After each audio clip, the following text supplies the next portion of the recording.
Assalamualaikum warahmatullahi wabarakatuh. Jumpa kembali di kisah warganet. Saya akan melanjutkan cerita kali ini. Dendam. Setelah kejadian kemarin, Ayah Fahmi meminta pertolongan kepada dukun yang ada di desa ini. Pak Ibrahim mendatangi Ki Parji, seorang dukun yang baru pulang bertapa di sebuah gua di kaki gunung. Dengan niat Pak Ibrahim membawa beras, gula, hasil bumi, dan barang-barang lainnya. Ia berniat meminta tolong untuk memagari anaknya dari gangguan jin atau setan yang sering mengganggu anaknya akhir-akhir ini. Ki Parji hanya mengangguk, tanda mengerti. "Minum dulu, Pak," pintanya kepada Pak Ibrahim. "Apa ini, Mbah?" tanya Pak Ibrahim. "Ini adalah air dari dalam pohon bambu. Minum ini dan minumkan kepada anakmu juga," perintah Ki Parji sambil menyodorkan potongan batang bambu kepada Pak Ibrahim. "Sebenarnya ini juga bukan masalah kamu saja, tapi masalah para warga di sini juga." "Maksudnya, Ki?" tanya Pak Ibrahim. "Iya, bukan cuma anakmu saja yang diteror, tapi warga desa di sini juga semuanya diteror." "Siapa memangnya yang mengirim semua ini?" Pak Ibrahim kembali bertanya. "Nanti juga Bapak tahu sendiri. Nanti biar saya saja yang urus." Ki Parji terlihat tersenyum kecut. "Pak Ustadz, gimana ini?" tanya seorang muridnya. "Iya, saya tahu. Saya akan mencoba merundingkannya," jawab Pak Ustadz Hamid. "Merundingkan sama siapa, Pak?" kembali muridnya bertanya. "Nanti kamu juga tahu sendiri," jawab Pak Ustadz Hamid singkat. Sudah beberapa hari teror terjadi, membuat desa ini bak desa mati. Sepi, sunyi, tak ada aktivitas dari para penduduknya. Lampu penerangan yang redup menambah kesan yang begitu mencekam di setiap pandangan mata. Pak Udin sedang mengistirahatkan tubuhnya setelah seharian bekerja di sawah. Tak lupa segelas besar teh sudah tersedia di meja ruang tamunya. Kabar tentang keranda terbang yang menghantui desa menambah kengerian di dalam hatinya. Salah apa para warga di sini? Pikirnya. Tapi ia juga mengkhawatirkan dirinya karena bisa saja keranda tersebut mendatanginya. Telinganya begitu awas mendengar segala suara yang masuk di dalam indera pendengarannya. Sudah cukup larut sepertinya. Tak terasa waktu begitu cepat bergulir. Pak Udin menguap kantuk begitu terasa. Rasa lelah membuat tubuhnya lemas dan sedikit tak bertenaga. Ketukan dari arah pintu depan. "Siapa?" tanya Pak Udin kepada pemilik suara. Namun tak ada jawaban yang didapatkan. Mungkin orang iseng, pikirnya. Tapi ketukan kembali terdengar. Ketukan sebanyak 3 kali dari pintu depannya. Ketukan terus berulang, bahkan sampai Pak Udin mendekat ke arah pintu. "Siapa sih?" bentaknya ke pemilik suara ketukan tersebut. Pintu dibuka dengan sedikit mendobrak. Pak Udin terdiam, tak bergerak atau berbicara. Matanya begitu terbelalak, kaget dan takut. Bagaimana tidak?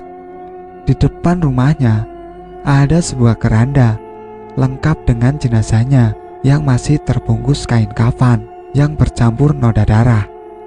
Pak Udin tergagap takut, sangat keluh rasanya. Lidah yang ia miliki terdengar suara tangisan lirih dari sosok jenazah tersebut. Namun anehnya, wajahnya tak terlihat. Semua anggota tubuhnya tertutup kain kafan tanpa menyisakan celah sedikit pun. Lalu Pak Udin lemas. Perlahan ia mulai kehilangan kesadarannya. Pandangan matanya mengabur dan perlahan semua yang ia lihat menjadi gelap. Selang beberapa jam, Agus kembali mendapat frekuensi telepati dari Ustadz Hamid. Dengan maksud dan tujuan yang baik, Pak Ustadz menasehati Agus agar menghentikan tindakannya tersebut, atau Pak Hamid harus memaksanya. Tentu Agus menolaknya dengan alasan dendam yang kesumat pada warga di sini. Akhirnya Pak Ustadz pun memaksa. Mau tidak mau, ia harus melakukannya. Melakukan tindakan, ya paling tidak, untuk memberi Agus pelajaran atau kapok. Tapi tidak semudah itu tentunya. Adu ilmu jarak jauh dimulai. Saling bersila untuk membacakan sesuatu yang entah itu apa. Di atas rumah Pak Ustadz datang 3 buah bola api yang terbang berputar-putar mengelilingi atap rumahnya. Ketika bola api saling beradu satu sama lain, terdengar suara ledakan mirip mercon di atas atap. Para warga yang berada di samping rumah Pak Ustadz pun mendengar bunyi ledakan dan segera mencari dari mana asal sumber suara. Kehadiran 3 buah bola api menarik perhatian para tetangga yang membuat mereka cemas dan takut secara bersamaan. Ada yang beristighfar, ada pula yang mengumandangkan suara azan untuk mengusir bola api tersebut. Bola api hilang entah kemana. Para tetangga masih bersiaga. Pak Ustadz Hamid keluar rumah dengan tubuh basah penuh keringat. Pak Hamid meminta maaf kepada tetangga karena telah terjadi keributan di rumahnya. Para tetangganya tentu tidak mempermasalahkannya, seakan sudah terbiasa dengan keadaan demikian. Karena bukan cuma kali ini saja peristiwa seperti itu terjadi, tetapi sering. Semua itu adalah kiriman yang tak suka dengan sepak terjang Pak Hamid. Sekedar info, Pak Ustadz Hamid biasa membuang barang-barang seperti jimat, kain kafan, santet, dan segala bentuk jenis kemusyrikan. Bahkan Pak Hamid tak segan membalikan santet ke sang pengirim. Di tempat yang berbeda, di waktu yang sama, Pak Aris dengan tenangnya melangkah mendekati keranda yang terparkir di depan rumahnya. "Mau apa kamu?" ucapnya. Tiba-tiba keranda tersebut bergetar gemeretak dengan sendirinya, naik perlahan-lahan ke udara, seperti bersiap, entah itu terbang, entah itu menyerang Pak Aris.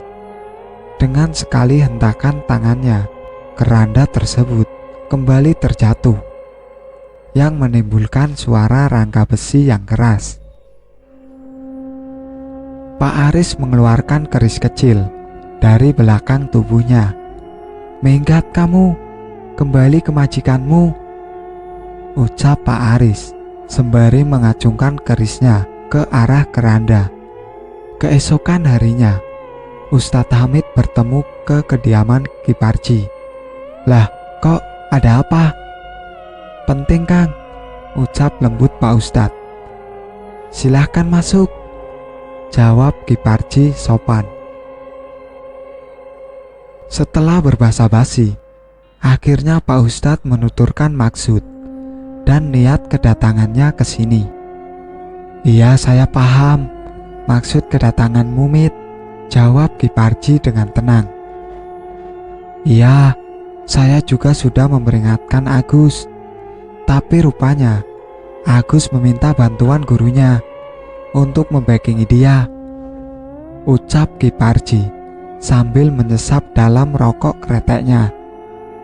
Sebenarnya yang nyerang kamu semalam itu gurunya Agus. Saya kenal dan paham betul siapa dia. Lantas saya harus gimana, Kang? Pak Ustadz meminta pendapat. Saya bantu kamu. Saya juga kasihan sama warga desa di sini yang terus diteror. Iya, terima kasih, Kang. Asal kalian tahu, Ki Parji dan Ustadz Hamid sebenarnya adalah kakak beradik dan masih satu guru yang sama. Namun beberapa tahun ke belakang, Pak Parji memilih jalan yang berbeda. Jalan yang bertolak belakang dengan Pak Hamid. Entah apa yang mengilhami dirinya demikian. Namun perilakunya tersebut erat hubungannya setelah kematian istri Pak Parji. Entah apa yang terjadi pada beliau. Harinya terasa gelap dan hitam setelah kehilangan istri yang sangat ia cintai. Walaupun istrinya mandul, tapi Pak Parji sangat menyayanginya lebih dari apapun. Nanti malam saya akan berkunjung ke rumah kamu, Mit, ucap Ki Parji kepada Ustadz Hamid. Iya, Kang, matur suwun. Pak Hamid pun pamit, berjalan mundur ke belakang sambil menunduk sebagai sikap hormatnya kepada kakaknya tersebut. Malam tiba, kegelapan menyapu bersih setiap sudut desa, mengganti terangnya siang dengan kegelapan. Pukul 8:30 malam, Ki Parji melangkah dengan pasti. Kedua tangannya ia silangkan ke belakang, seperti tengah menggendong sesuatu di punggungnya. Tolong, tolong, teriakan seorang wanita yang panik terdengar di telinga sebelah kanan Ki Parji. Mengangkat sebelah alisnya karena merasa keheranan. Siapa gerangan? Dari mana suara tersebut berasal? Tak lama para warga terlihat berlari menghampiri sebuah rumah yang bisa dibilang mewah pada waktu itu. Dengan tenang, Ki Parji melangkah sesuai langkah berlari para warga. Rupanya suara teriakan minta tolong tersebut berasal dari rumah Pak Aris. Istrinya terlihat takut dan panik, menangis sesegukan di samping pintu rumahnya. Ada apa ini? Itu, Ki, Pak Aris muntah darah banyak. Ada kelabangnya, jawab salah satu warga. Sudah berani rupanya, ucap Ki Parji marah. Akhirnya Ki Parji membantu mengobati Pak Aris. Singkat waktu, setelah semua beres, beliau pamit untuk kembali melangkahkan kakinya ke rumah Ustadz Hamid. Namun di tengah perjalanan, beliau dihadang oleh sebuah pohon besar yang tumbang di hadapannya. Duh, celaka, ucapnya kaget karena pohon yang tumbang begitu saja di depannya. Tiada angin ataupun hujan. Dengan menyimpan rasa kaget, beliau kembali melangkahkan kakinya. Namun begitu sejengkal melangkah, pohon tersebut kembali berdiri dengan tegaknya. Main-main kamu ya? Ki Parji melepaskan silangan tangannya, seperti menurunkan sesuatu dari punggungnya. Lalu Ki Parji dengan entengnya melangkah pergi dari tempat itu. Lewat beberapa menit, Ki Parji tiba di rumah adiknya. Punten, sapa senyum dari bibir tuanya. Mangga, Kang. Pak Ustadz Hamid rupanya sudah menunggu kedatangannya. Ayo pindah, ajak Ki Parji. Kenapa, Kang? Tanya Ustadz Hamid. Sudah, nurut aja. Akhirnya mereka melangkah pergi dari rumah Ustadz Hamid menuju pekarangan yang lumayan jauh dari rumah. Kamu duduk di situ, perintah Ki Parji sambil mengarahkan telunjuknya Ustadz Hamid duduk bersila di bawah rumpun bambu petung, sedangkan Ki Parji duduk di samping pohon randu yang besar. "Kamu tahu apa yang kamu harus lakukan?